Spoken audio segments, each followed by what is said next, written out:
3, 2, 1. Sir, we are live. So good evening, everybody, and welcome to this another episode of BOS Rising Star. Today we have the phenomenal pediatric orthopedic session. And to introduce the judges, I'd like to invite Dr. Sanjay Dhar, President of Bombay Orthopedic Society. Good. Thank you, Ashok. Good evening, everyone. Welcome to this probably the last but one episode of first round. And today we have it dedicated to pediatrics surgery, pediatric orthopedics.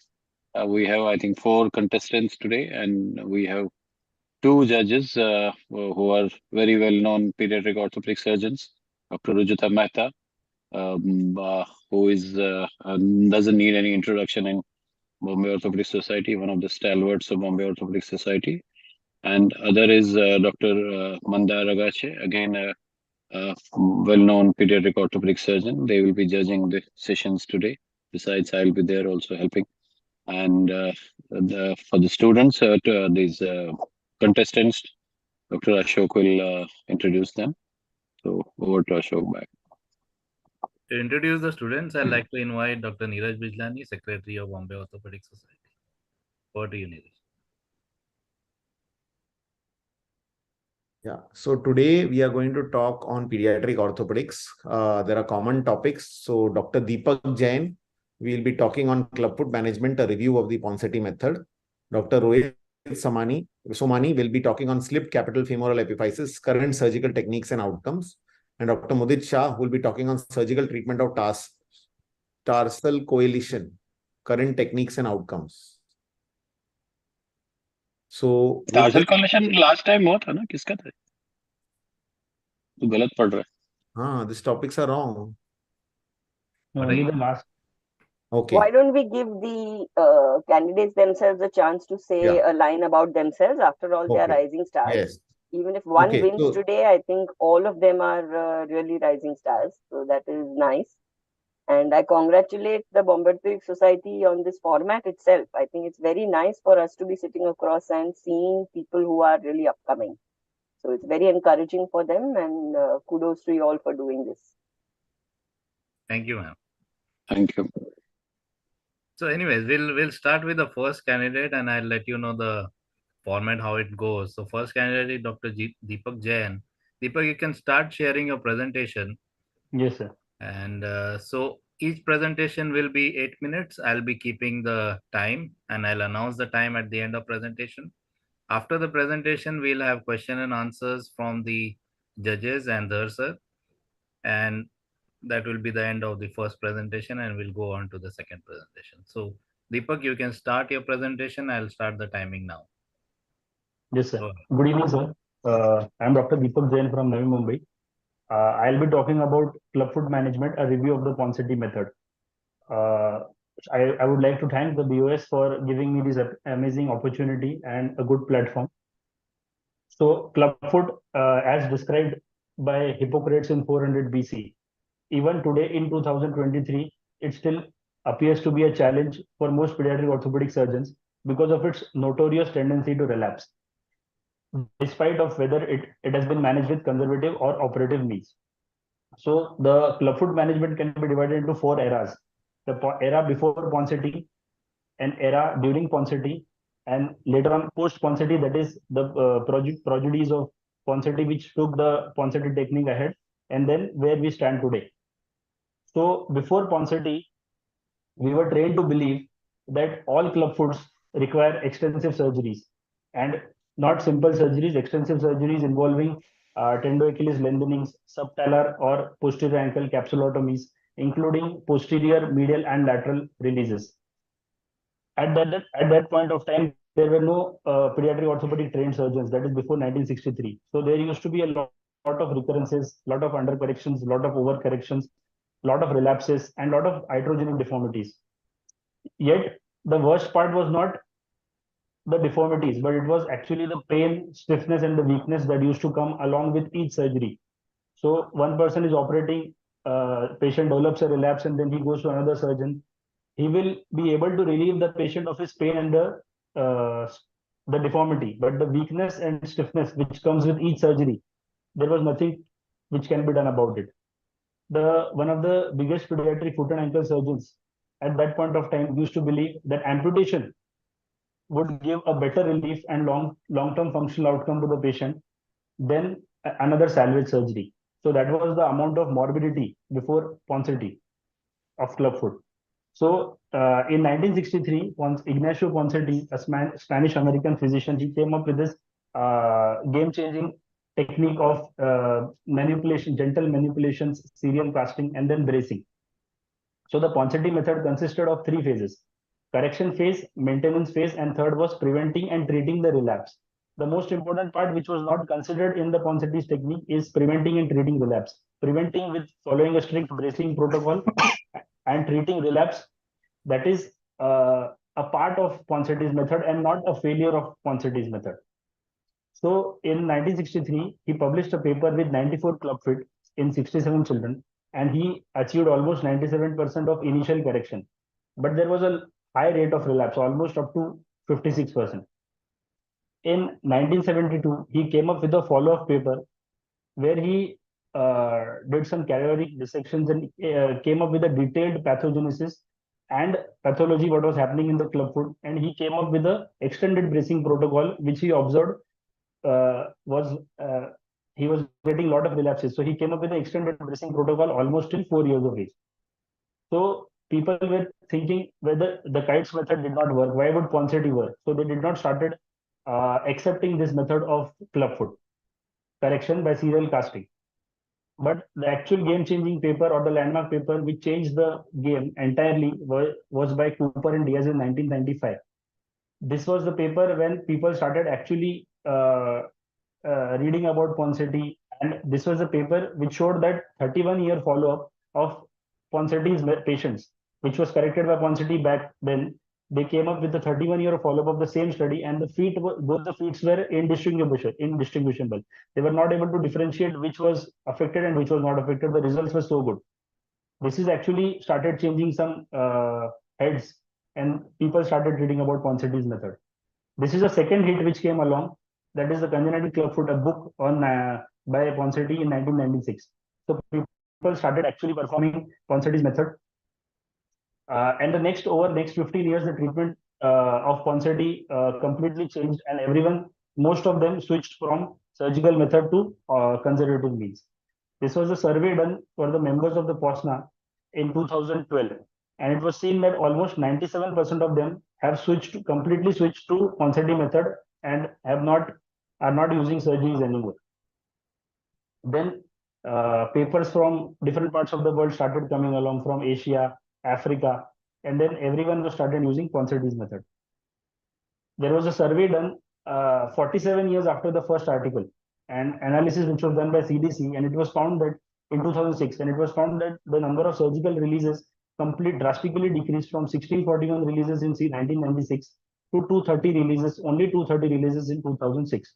So the surgical method came down from almost from 72% to 12% in 2006.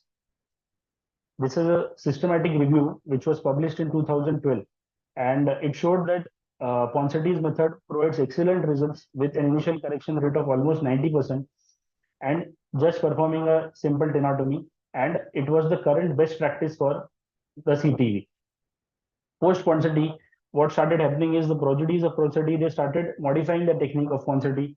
So Jose came up with a paper where he modified the Ponseti technique, and he used to change cast every 5 days, and the results were same. Another technique was whether the age at the beginning of the treatment, whether it makes a difference. So they made 2 groups. Treatment started before 6 months of age and treatment started after 6 months of age. But there was no difference in the functional outcome or the number of casts or tenotomies. Later on, they started switching with the anesthesia, mode of anesthesia. So Ponseti recommended local anesthesia, the tenotomy to be performed under local anesthesia. Later on, Bohr came with his technique of light sedation protocol, which he mentioned that it was safe as compared to general anesthesia and can be used in slightly older infants, whom we find difficult to do it under local anesthesia. Then Zions came up with a paper with a propofol sedation method. So the overall consensus was under different anesthesia protocols, performing tenotomy is safe. Only it depends on the experience of the surgeon and the anesthesiologist.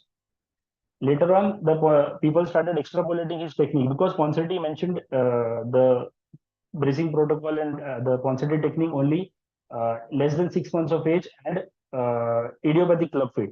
People started extrapolating his technique for children older than 6 months, neglected club feet, arthropodic feet, neurogenic feet. People also started using his technique once they have done posterior medial release and patient came with a relapse. Even Ponseti's method worked in these feet as well.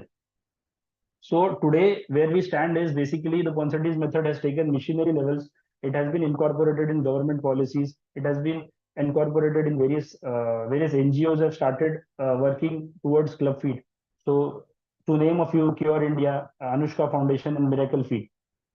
So this is data from one of the Cure India Foundation, which was started in 2009. So they have the impact which they have today is they have treated more than 93,000 children with club feet. They have more than 360 clinics, and they have trained over 7,000 doctors on how to apply a Ponseti cast. So to conclude, Ponseti's method is a gold standard. It provides 90% initial correction rate. There are still relapse is still there, almost 30%, but it can be still corrected with Ponseti casting and simple tenotomies. And I would like to emphasize the point, the junior fellows or PGs to cast, because if it is not translated or extrapolated ahead, then people might again start opting for surgeries, and which might give poor results. Thank you. Thank you, Deepak. And you took 30 seconds more than the allotted time. Now I'll invite judges for question and answers. Rujita ma'am, you can go ahead with your questions. So, Deepak, Yes, welcome to be the opening batsman for this nice initiative. yes, So, well, so you had to review literature and all that, great. But in your own personal experience from your mentors to what you practice now, are you saying that we have really wiped out surgery in Clubfoot? no, ma'am. No. So, what I have seen with my mentors is basically less than 1 year, ma'am. We used to do Ponseti casting, but once the child is older, slightly of higher age, more than 1 year, we used to opt for surgical releases, because one of the reasons being uh, the patient used to come from far away places, like almost 800 kilometers, 1,000 kilometers away from the institute where we are performing or practicing. So it was difficult to call them every week or every 15 days for serial castings and manipulations. So we found it easy or easier to go ahead with the surgery. If the patient is from nearby place and is can come for regular visits, then it was easy. But to convince a patient uh, who is from far away place, it was difficult. Okay. Mandat, questions? So, Yeah, so Deepak, very nice presentation, and you have quite well covered the Ponseti management of Clubfoot. There are a couple of things which I would like your yes, sir. views about. One is the accelerated Ponseti method, and whether you have read about it, and with about the modified Ponseti method for the atypical kind of club feet. Yes, sir. So that is, these are two main things which I don't think you have touched upon. Yes, So sir. can you just elaborate upon these two? Sir, yes, sir. First, talking about the accelerated method, sir, there are two papers. One from Jose Marquande, that is, he used to change the casting every 5 days. And there is another paper, I'm not able to recollect the author, sir, but they used to change cast thrice per week. So, what they have published is they found similar results as what Ponseti was doing. But what Ponseti has mentioned, Vincent Mosca has mentioned in his paper is uh, the the deformities, the bony deformity which is associated with the clubfoot. It takes some time to remodel once you are putting stretching cast. So it's better to put the cast for a week rather than changing cast every 2 days or every 4 days. So what what the general consensus what they found was it is better to keep a cast for 7 days or even up to 15 days rather than changing cast repeatedly, because the bony remodeling, it takes some time. That was for the first this thing, sir, accelerated method.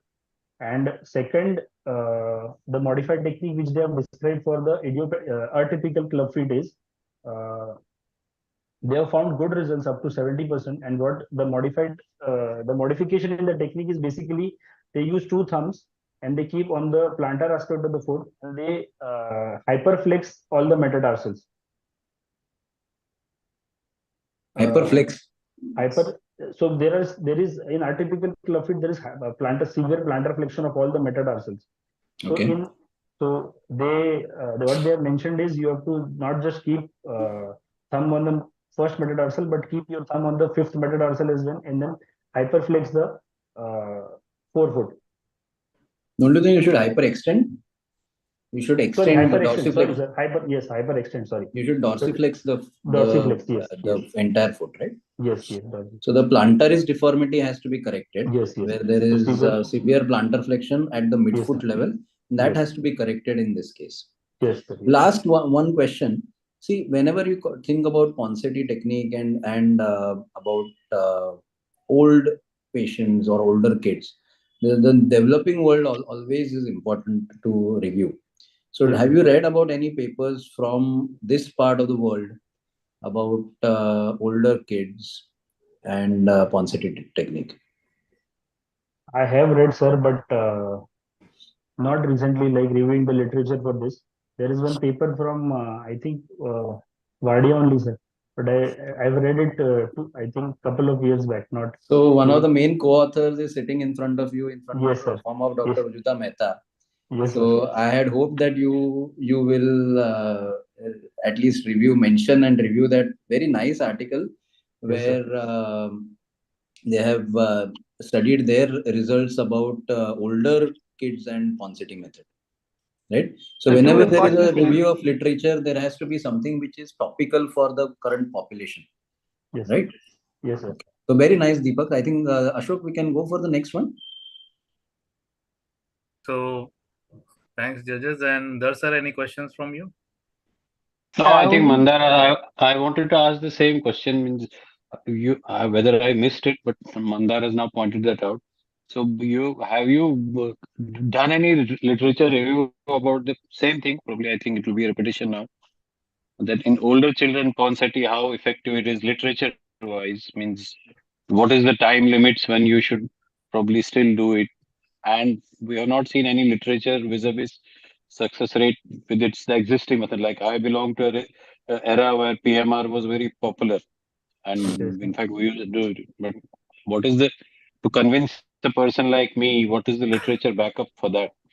So although we see great success of Ponseti's technique, but what is international literature and Indian literature say about that? That was anyway Mandar is sort of.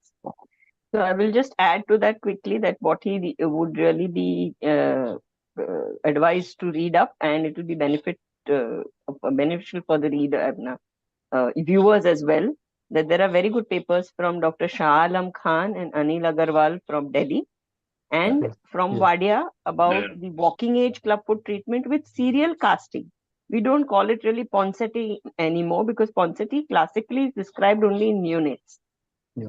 So for walking age serial casting, up to 10 years of age, we have been doing it, but there are some modifications and caveats which apply to it. And for non-idiopathic feet, so syndromic feet, these are the two main successes. So both those papers from Wadia, you can look it up from JPOB.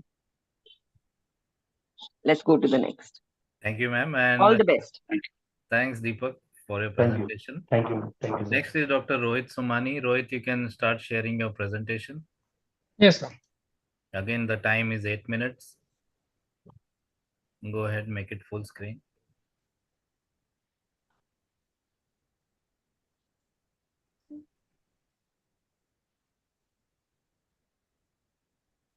Okay, we can see it full screen. Is it visible, sir? Yeah, it is visible. You're audible. Go ahead with your presentation. Okay. Good evening, everyone. I'm Dr. Rohit Somani, Assistant Professor at SGS Medical College and KEM Hospital. Thank you, BOS, for giving me this opportunity to give a presentation on slip capital femoral epiphysis, the current surgical techniques and its complications. Just to overview the methodology, the search engines that I've used are PubMed and Google Scholar. Some of the keywords that I've used have been highlighted, and these are some of the textbooks I used to go back on the old knowledge. So what do we know about SCFE? It was first described in 16th century, popularly as a misnomer, as we very well know that the epiphysis, the capital epiphysis, continues to be in the acetabulum, and it is the femoral neck and the shaft of femur that is displaced anteriorly and superiorly, that is most commonly. It is seen most commonly in males ranging from the age of 12 to 15 years, averaging at around 13 years, and girls at around 11 to 13 years. Highest prevalence is seen in Polynesian children, and the least is seen in the Indo-Mediterranean population. Risk factors, we have obesity as one of the most common risk factors.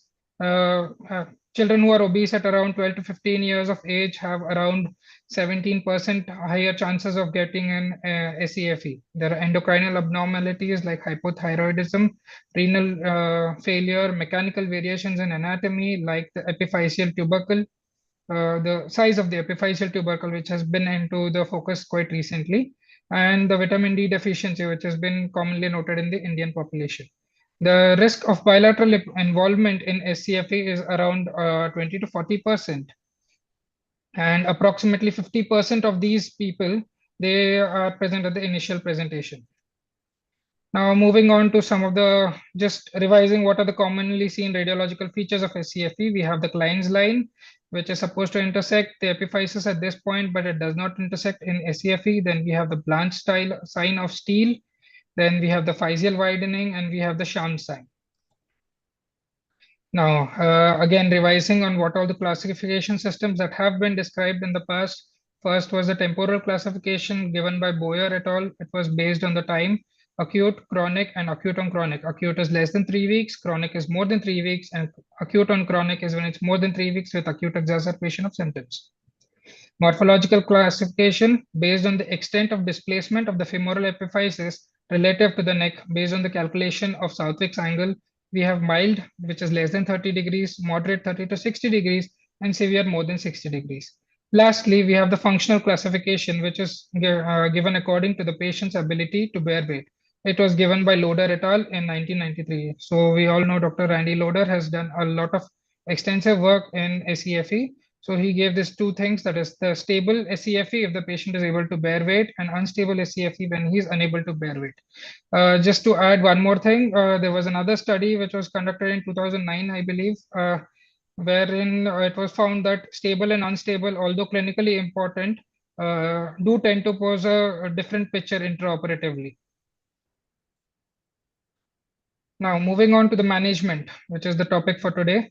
Once SCFE has been diagnosed, everyone agrees that the patient should get admitted and bed rest until prompt definitive management of the SCFE has been undertaken.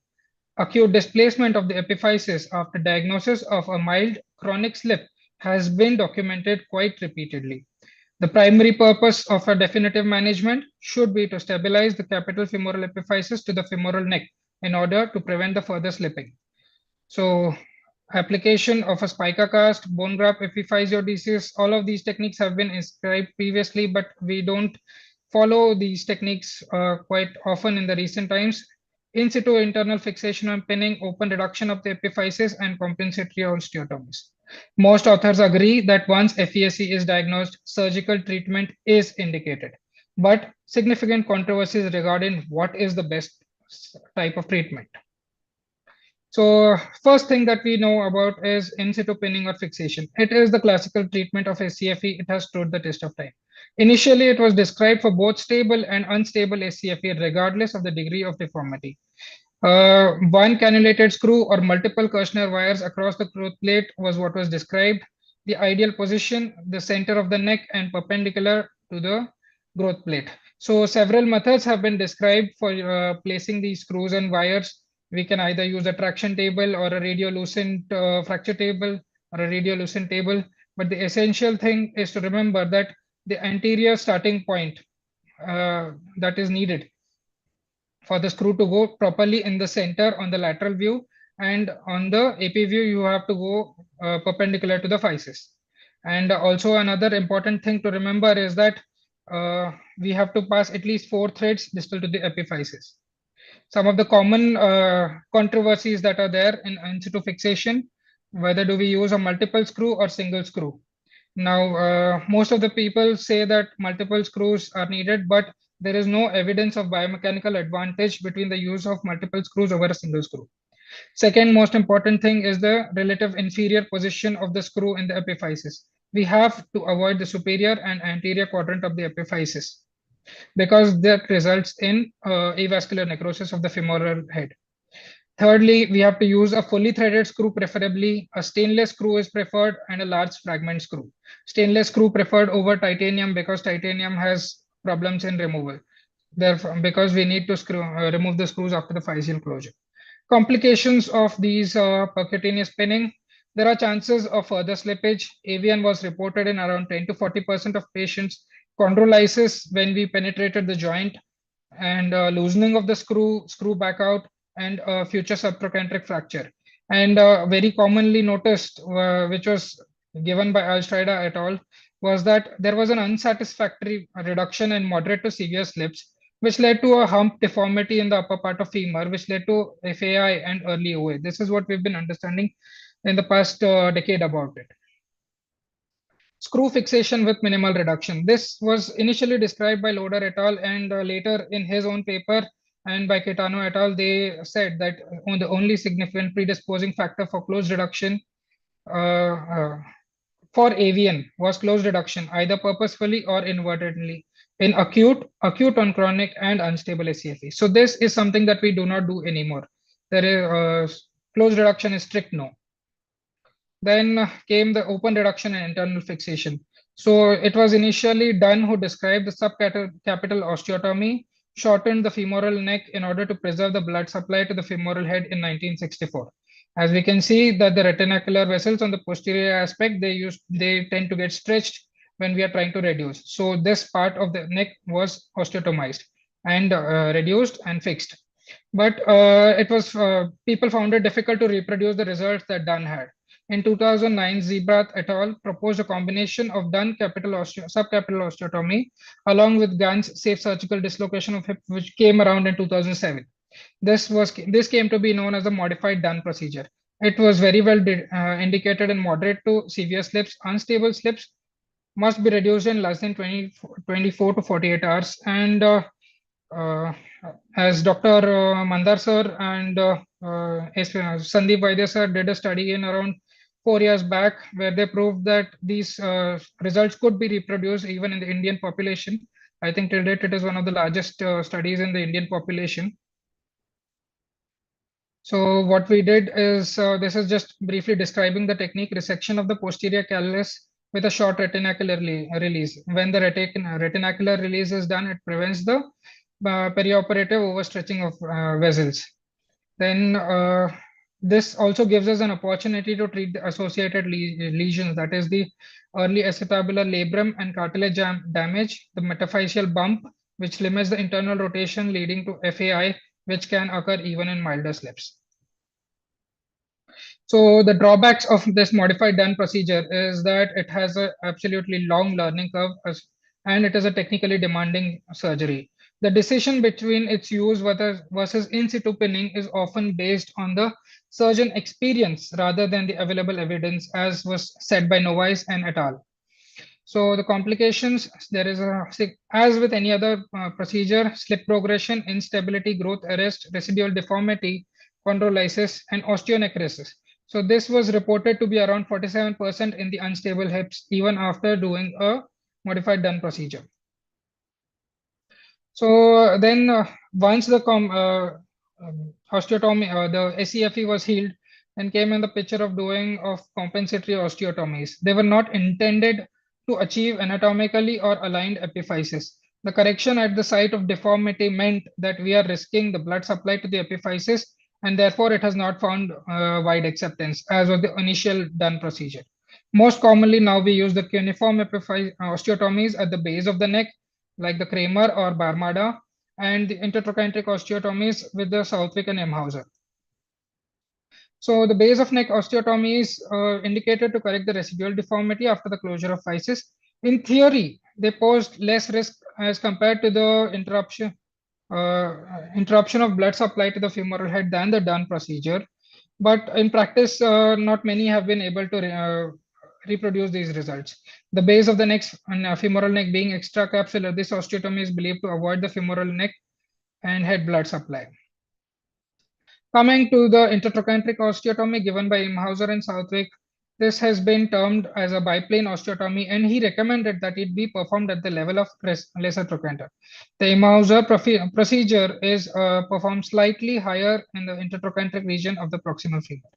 Now, the problem with both of these proximal femoral osteotomy is that they created an unwanted deformity that may complicate a further hip joint prosthesis. Most authors have reported poor results with them, as I have mentioned in the literature over here. Cuneiform osteotomies have also given poor results, although I did come across a study which was published in 2022, which said that cuneiform osteotomies have better results as compared to the done procedure, not the modified done procedure. Nowadays, since we have a better understanding of FAI, a pathomechanical process, which SCFE can be an initiator for, it has renewed an interest in the direct correction of deformity following the SCFE. Now, once we have sorted as what can be the treatment, there comes the important question of prophylactic thinning.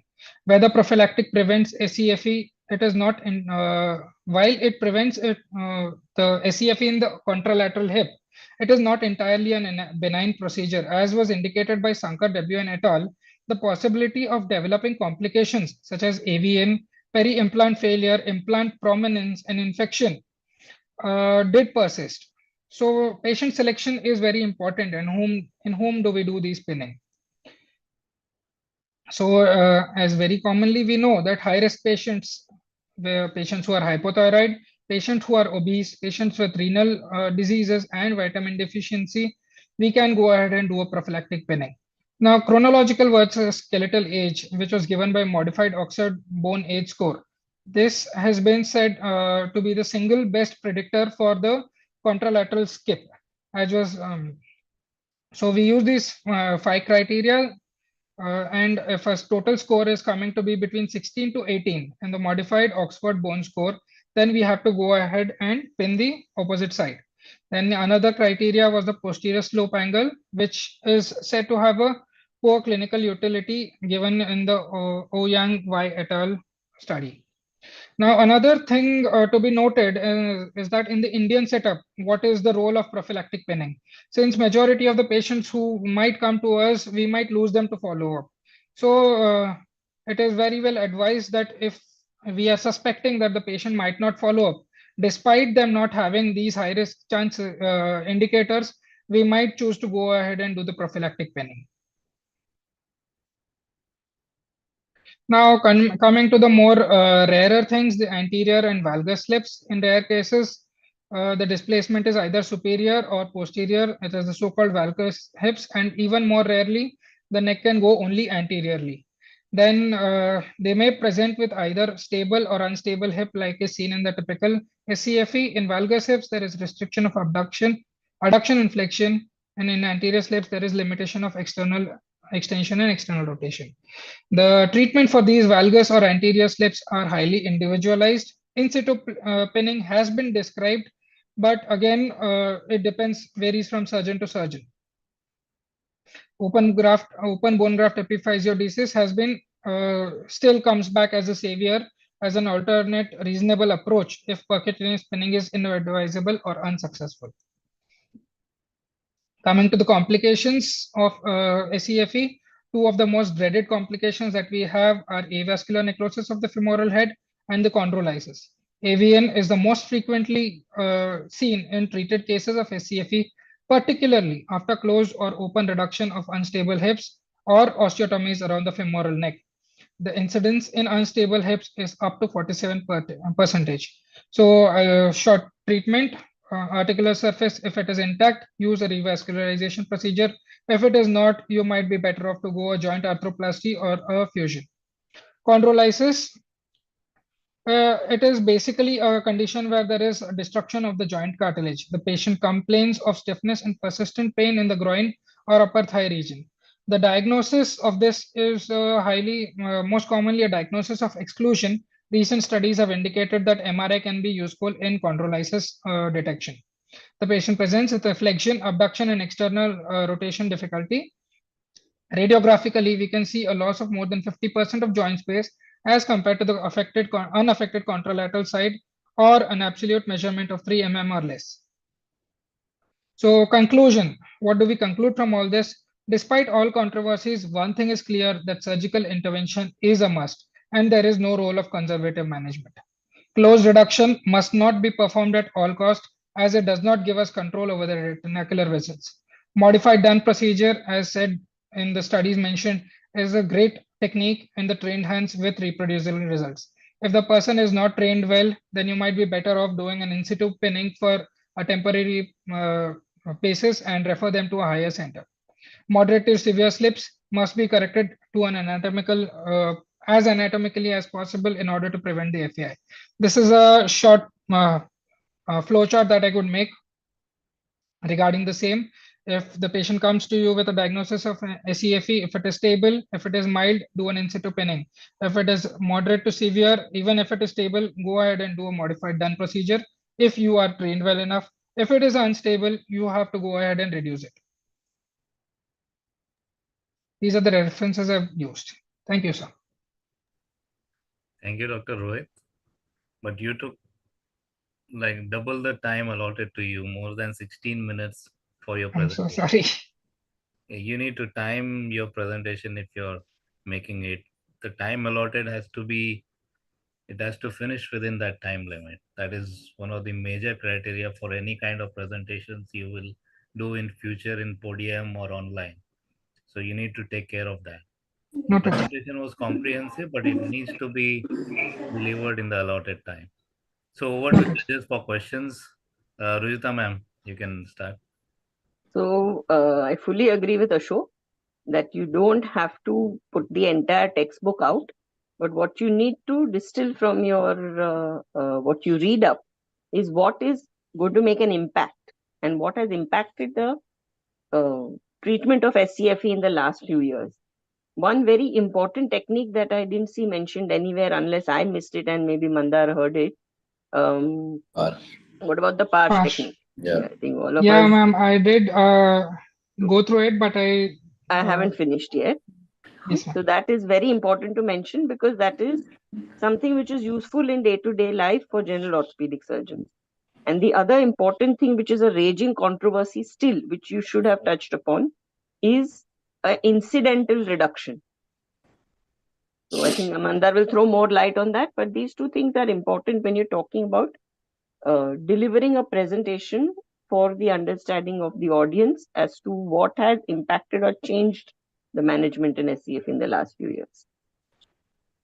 Nanda, your comments. Yeah, thank you, madam. So, Rohit, as Ashok said, that it was too long. You should really work on managing your time, right? That is one thing. Secondly, you said that you did a literature search and you searched the PubMed with these terms, but the presentation was not a literature review.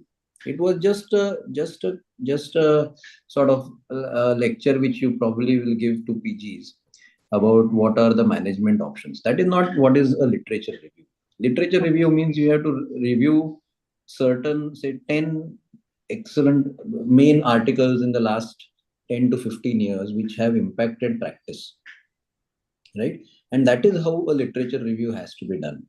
You said that you used a few keywords in your literature review, but that was not put forth in your presentation at all, right? So that is one thing. Secondly, you said something about as madam said, PARSH method is something which is extremely important to mention, and that is something which you should do. There have been a number of papers in the recent years about pros and cons of the modified done osteotomy method. whether it has to be done or not, and whether it can be done in the stable slips or not. That is something which has to be mentioned. I think Chris Sauder from Rady Children's Hospital has a very landmark article, I think in 2014, where he mentions about various aspects of management of stable slips. There are also another few other articles which you did not mention. You said something about the epiphyseal tubercle. Now that is something which is important. Raymond Liu, I think, first mentioned it in 2013, followed by Eduardo Noves in 2019 or something, about the method of the utility of epiphyseal tubercle, and that is something which is very important, especially in the classification of slips. So I think it was a good effort, but I think you should have put in more effort in order to make it more recent and trying to follow what we wanted. Probably there was some misunderstanding about what we wanted versus what you have put forth. Yes. Yeah. One last question is, you said something about short retinacular release. What do you mean by short retinacular release? Sir, so the modified Dunn procedure, we after doing a safe surgical dislocation of the hip, and you have to release the retinaculum subperiosteally. Okay. So that you can relieve the posterior epiphyseal vessels of the tension, and you can remove the callus form, that is the posterior-medially formed callus, and in order to be able to reduce the the slip. Okay. So one word which always has to be preceded from retinacular flap or retinacular release is not short. It is the exact opposite of short, which is extensile. So it cannot be a short release. A short release is an invitation for avascular necrosis. So it has to be an extensile retinacular release, and that is the only way in which you can save it from AVN. Right? So that is something. So you should be careful about using these words. It's not a short retinacular release at all. All right. Okay. So I think Dhar sir is here. Dhar sir, if there are any questions. Any questions? No, that's all. Both of them have already. No questions. Okay, sir. Thank you, Rohit, for your presentation. Now I'll invite the third contestant, Dr. Mudit, to share his presentation. Go ahead, Dr. Mudit. Again, the time limit is 8 minutes. So stick to it. Is my screen visible? Yeah, it's visible. Go ahead with the full Yeah, screen. is it okay now? Yeah, it's okay. We can hear you properly. Okay. Go ahead. So, good evening, everyone. My name is Dr. Mudit Shah, and my topic for today is the management of pediatric supracondylar fractures, the surgical techniques and outcomes. Now, Chanley had described the technique for reduction of supracondylar fractures, and we follow the standard K-wire fixation that has been extensively described in literature previously. The things that are not very much in controversy are two minimum lateral pins, which are 2 mm in size, either in the parallel manner or in the divergent manner. At least one wire should go through the capitulum. The trans olecranon forecortex purchase gives good stability. Cross spinning is always more stable, which has been recently again reiterated by Lee et al. In 2022. And the earlier thought of having a pin spread of about 6 to 8 millimeters is now given a more objective answer of 1/3 of the total fracture distance on the distal humerus. The pin spread should be at least 1/3 apart, which has been mentioned by Dr. Venkat Das in his recent article in JPO 2022. Now, I have supracondylar being a massive topic. I have tried to answer 4 important questions related to supracondylar. Whether surgical technique can be defined by the type of fracture, and for that, if the Gartland classification is sufficient. When and how to do a medial pinning? Do we need to fix supracondylars immediately? And can we see a fracture and try to prognosticate it so that it's better to speak to the parents about it in practical situations? So Gartland had given his classification in 1950s. However, in 2008, JPO, Michael Bach et al. With Sponsilla, had defined the Bach classification, which was for Gartland type 3 supracondylar fractures. He said a typical transverse fracture can be easily managed with lateral pinning. A lateral oblique fracture, which has an obliquity of the fracture with a massive lateral part of the distal humerus, can be again managed with a lateral pinning. However, if there is a medial oblique fracture, where the obliquity is giving you a massive medial chunk of the distal humerus, it has to have cross pinning because it will require a medial pin. He described the high fractures as a fracture exiting above the olecranon fossa, but in the distal humeral metaphysis, which will again require a cross pinning with a medial pin to achieve adequate stability and get good cortical purchase on both sides for both columns. Importantly, he said that he divided sagittal types into two, a low and a high. Low is where we can use a standard pin fixation.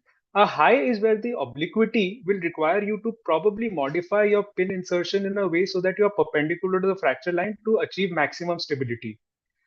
Now we are going to see some outliers which are very important to diagnose on X-rays so that we can manage them better and quicker. So the reverse oblique was one of the most important outliers described in JPO 2019 by Hefferman et al. He said that the reverse oblique fractures are fractures which extends from the anterior cortex proximally to the posterior cortex distally, producing an anterior spike on the distal fragment. These are associated with a lot of soft tissue issues like ecchymosis and AIN palsy, suggesting a high energy trauma.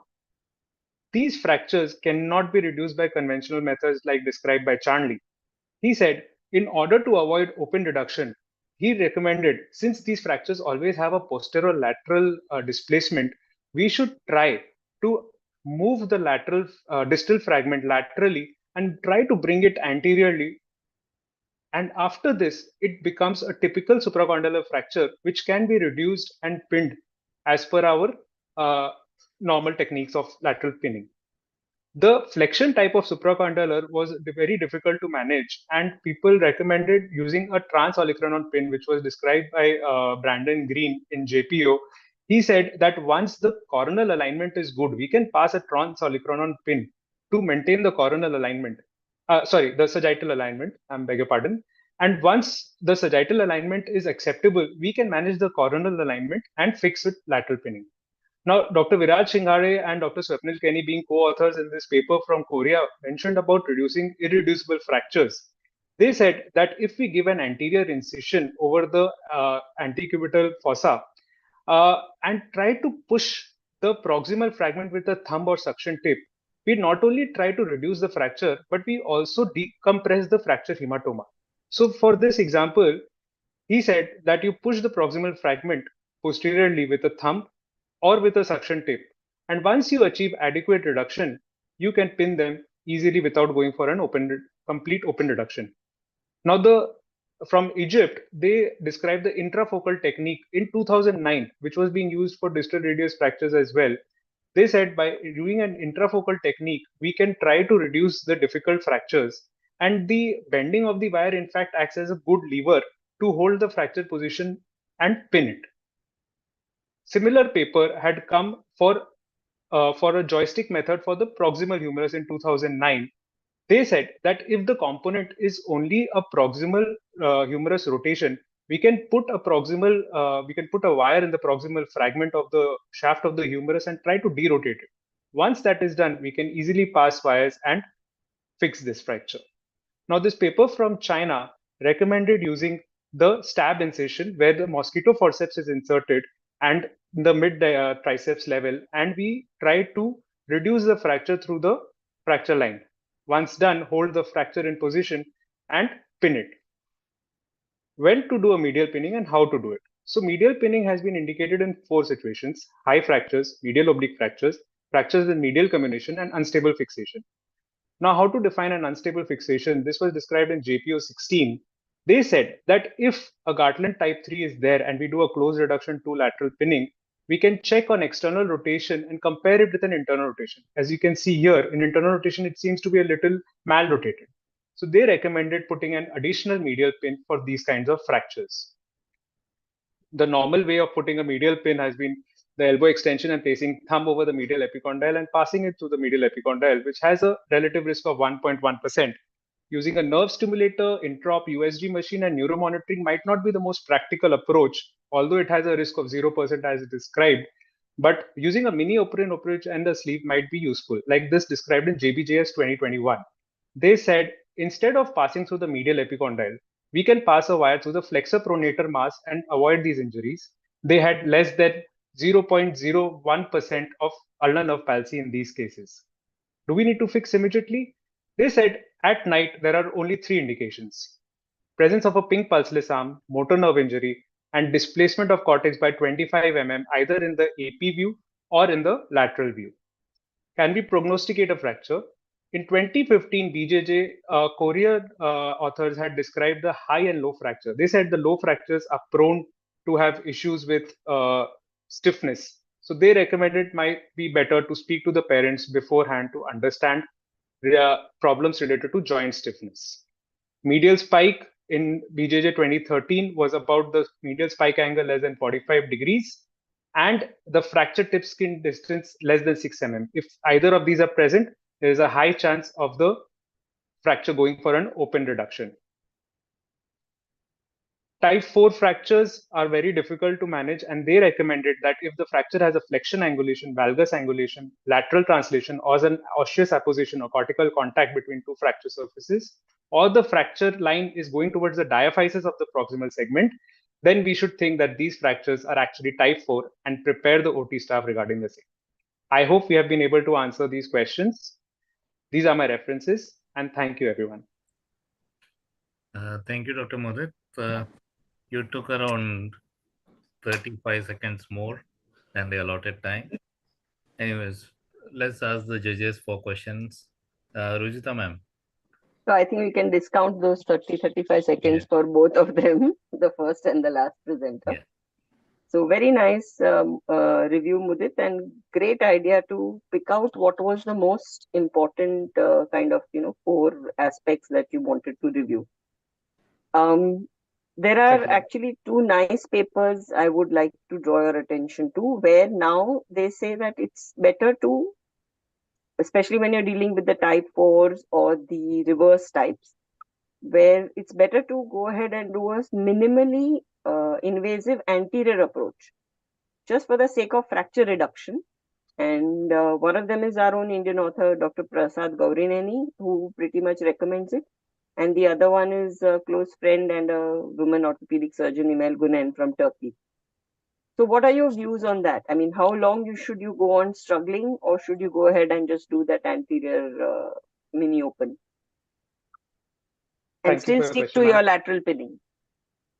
Thank you for your question, ma'am.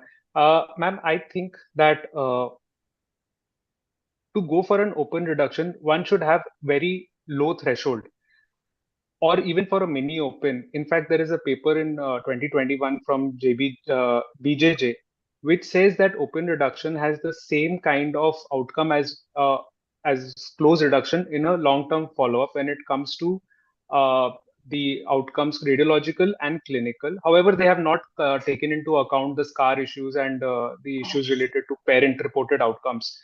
But I feel, ma'am, if there are signs, there are red flag signs of a fracture like puckering, and if there are signs of any neurovascular compromise, where, like, if it's a cold hand, it's there's a vascular compromise, definitely we should go for an open reduction and not think too much before going for an open reduction.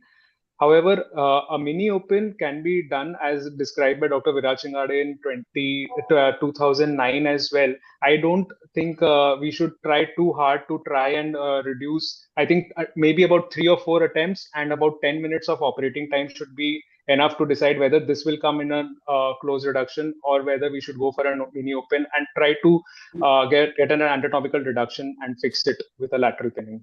So why do you think people have had reservations about it in the past? Since you're saying you want to lower your threshold, most of us have a very high threshold for going ahead with an open.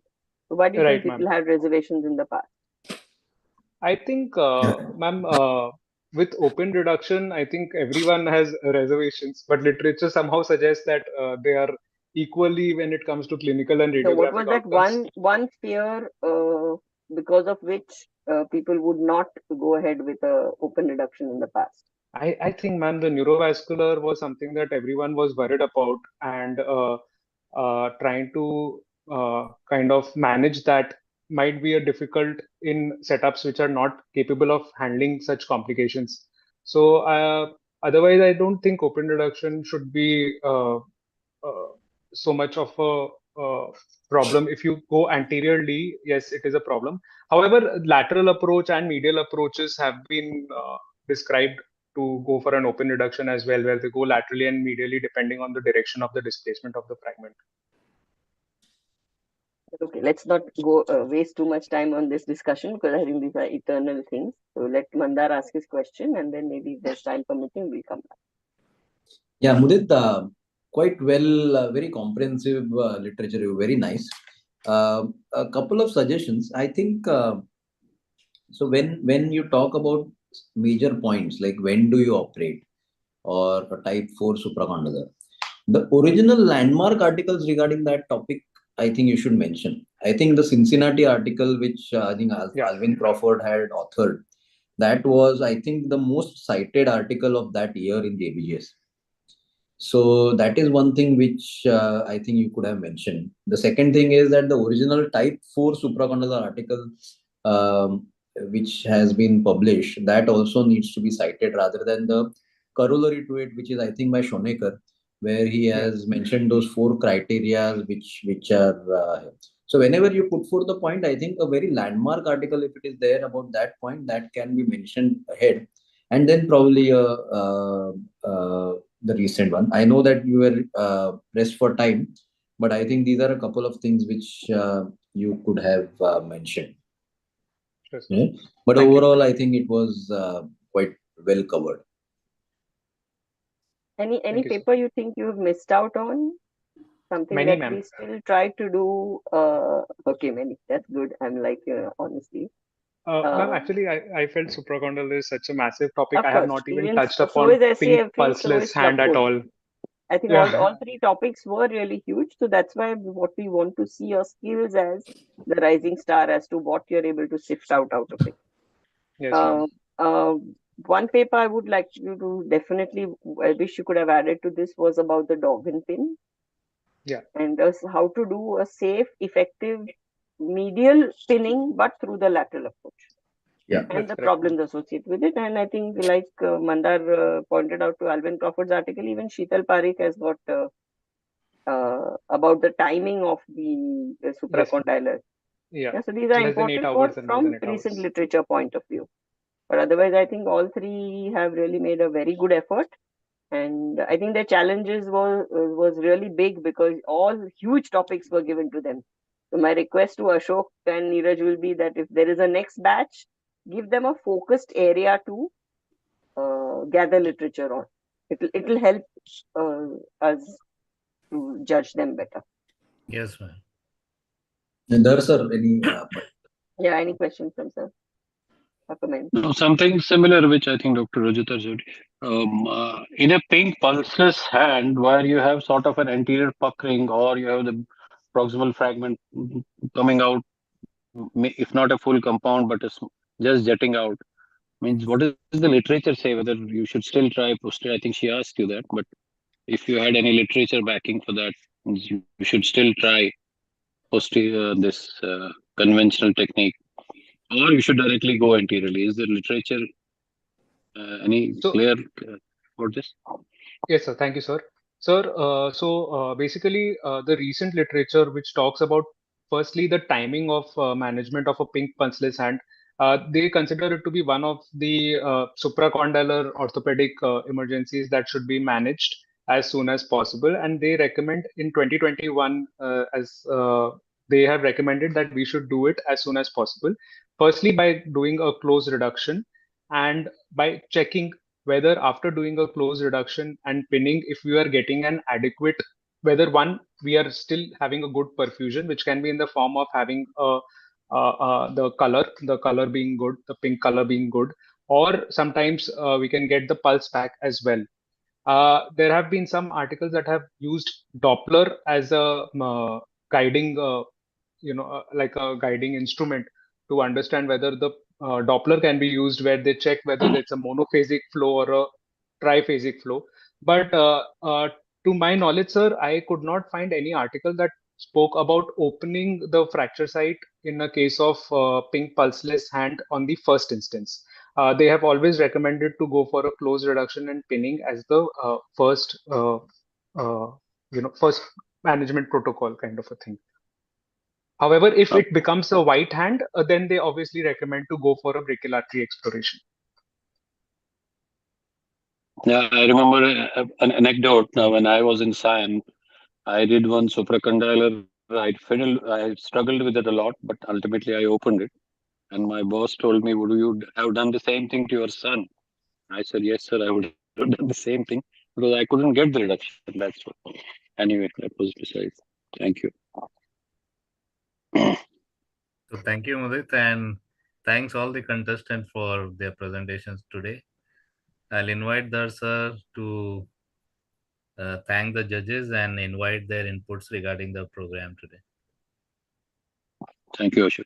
Thank you, Dr. Rajita and Dr. Mandar, for taking your time and encouraging these people, because it's a real pleasure for somebody who has just started to present to his peers. They might criticize you, but then that gives you a lot of ability to improve yourself in the future. And that is what we all planned this, so that you have that stage fair and you're actually talking to your own peers, whom you always look forward and look up to. So thank you very much, Dr. Rujita and Dr. Mandar, once again for being there. Thank you very much. Rujita, any comments on the format and the session today? The format is actually very nice. I would just say that, when they are conceptualizing this, what they are going to talk about, they need to really focus on, especially because this is a competition and you're talking about BOS Rising Star, they need to really focus upon what they want to convey to a mixed audience. There are going to be PGs in the audience. They're going to have your own colleagues, seniors in the audience. So what is your target audience usually defines how you are going to structure your talk. So that is something which they should really, really keep in mind. So you need to balance between being informative, at the same time not becoming too didactic or just like a monotonous thing. You need to be able to showcase what you've understood out of the topic and what you want to share, so that the interest level of the audience, you need to really be able to hold the audience to yourself for all those 7-8 minutes and prevent them from dozing. And that's going to be a long journey. A lot of us are still struggling with it ourselves, but it comes with practice, it comes with time. But I think if you first put the audience in the center space, you put the spotlight on them, then you will really be able to craft your talks better and better. Then oratory skills, presentation skills will also come over a period of time. And that's, I think, something which BOS really works hard at mentoring. But if the thought process is right, usually it will shine through. So I think that is a very important message for the next batch who will be preparing, hopefully. Okay, thank you, ma'am. Mandar, your comments? Yeah, it was an excellent initiative this year for making an effort to find the rising people in their respective fields. And this format is very good. And I think as Madam said, slightly more focused topics will be better, because 8 minutes to cram up topics like Clubfoot and SCFE and Supra is a bit difficult, though they really made a very good effort to condense the topic to that particular thing.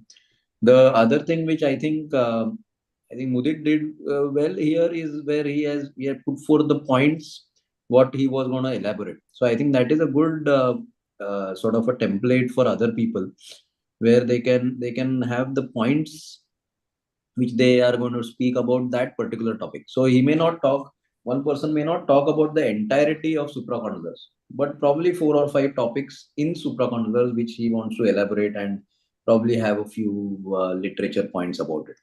So I think that is one thing which can be suggested. Thank you, Mandar. Yeah. And as we know, the BOS Rising Star will culminate in Viroc 2023. So we'd like to play an invitation video for Viroc and then ask the sir to invite everybody for the Viroc session. So I'll share the video.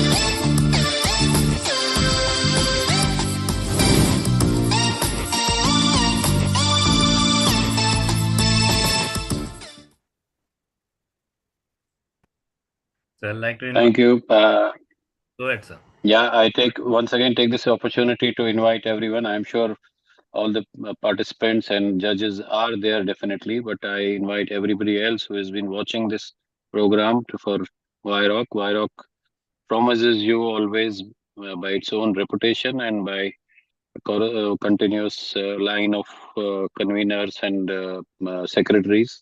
It is a conference for everyone, and I'm sure it is totally unbiased. It doesn't promote any political presentations. It is simply academics, and I welcome you all. And I can assure you that we'll this year also we have a very fine program lined up and great exhibition and great networking opportunity. Welcome to everyone.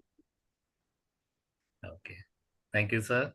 So thank you, judges, and thank you all contestants. We are coming to end of this session, and we'll meet you soon next week with the next session of Mixed Bag. Thank you very much. Thank you. Good night, everyone. Good night. Bye-bye. Bye, sir.